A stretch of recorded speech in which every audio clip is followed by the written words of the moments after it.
Nongeye kuri bo bakunzi ba hafi 50 TV, murasuzwa n'umuhungu wanyu Murenzi. Ndabasuje cyane aho muri hose mu gihugu, mugubwe neza, mugire wa gatanu mwiza, abayisilamu bagire ijuma nziza. Ntimwibagirwe gukanda like, share na subscribe kuri YouTube channel yacu hafi 50 TV. Turabasabye muduhe inkunga, dufashanye tugere ku iterambere rimwe. Ni ikintu kiba cyoroshye, niba ubonye video kanda like, ubundi kande subscribe, ni utuntu tworoshye, ubundi wigendere ukomeze wiyumvire amakuru neza. Inkuru mbazaniye uyu munsi iragira iti: ese waba uzi ibyaranze urugendo rwa Papa Paul wa kabiri? Tugiye kubikuvira imuzi, ntujye kure, ntucikwe. Iyi ni hafi 50 TV.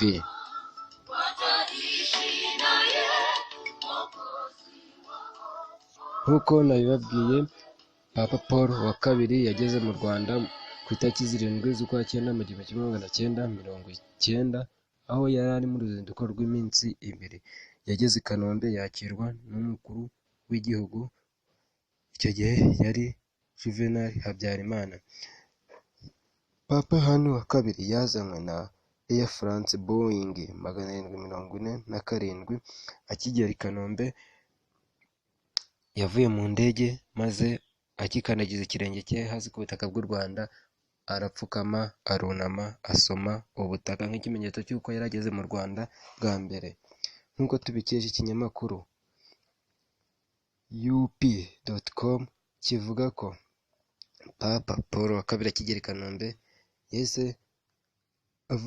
abwira abari aho imbwirwaruhame ati: mbabajwe kandi ntewe nimba n'abantu bishwe n'inzara yateye muri iki gihugu ikayogoza igihugu cyose, abarenga 200 bagapfa, abandi bakaba babayeho nabi.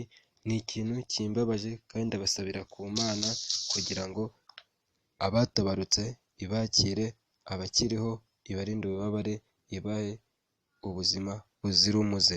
Ni ikintu yaravuze, ni ijambo yaravuze nk'umuntu ugeze mu gihugu cyaratewe n'inzara, amapfa yarateye, abantu barasuhutse, yari ijambo ry'ihumure yarahaye abari aho. Akiva aho ngaho yasuye Cathedrale Saint Michel, ahasomera misa, abakristu barishima, dore ko aribwo babonye Papa bwa mbere mu Rwanda. Abantu bari benshi mu gihugu, abavuye mu bihugu by'abaturanyi bari benshi bateraniye i Kigali. Mu ruzinduko rwe ntabwo yasuye i Kigali gusa, yagiye mu bice bitandukanye, twavuga nko ku Kamonyi. Ku Kamonyi yarahageze ahashyira ikimenyetso cy'amasuka n'amapiki nk'ikimenyetso cy'uko yarahaye umugisha abahinzi n'aborozi. Papa Yohani Paul wa kabiri nk'umushumba wa Kiliziya Gatolika ku isi wari ugeze mu Rwanda, ijambo rya mbere riri ku mutima wari uguhumuriza abantu bari bafite ikibazo cy'inzara. Yahise atanga umugisha kugira ngo bahinge beze, borore, bakame, abana babone amata, babone ifumbire ryo guhingisha. Ahita atanga umugisha ku bahinzi n'aborozi. Cyari ikintu cyiza nko mu gihugu cyari gitunzwe n'ubuhinzi n'ubworozi. Si aho gusa, yatembereye i Nyandungu ahari muri komine Rubungo, aho yashize ikimenyetso cy'umusaraba nk'ishusho izasigara yerekana ko hari umupapa wahageze. N'ubu ngubu abantu murahabona hari i Nyandungu neza, ugiye hagati ya 12 na 15, ahantu hari ifoto ye, aho ubona ko yahageze bakashyira ishusho ye ihagaragaza.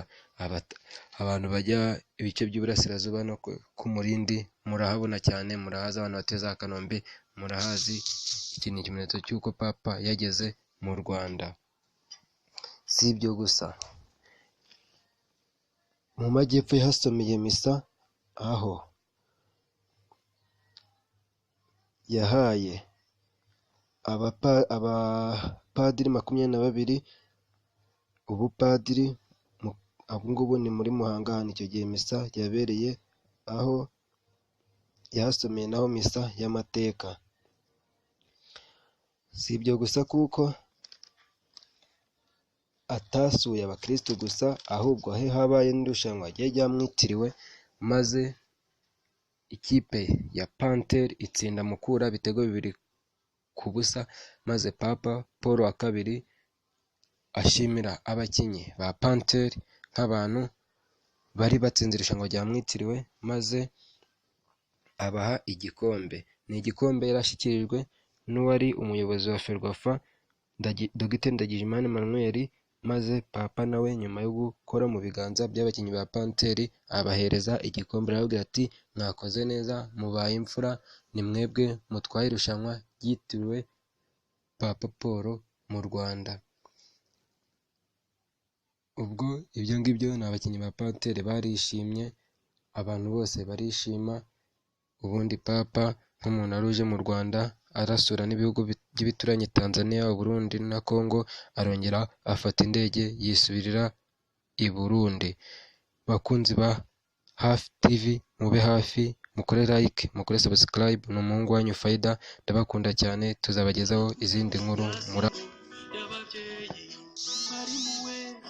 mudasobwa yari ihari ariko twagiraga ibanga.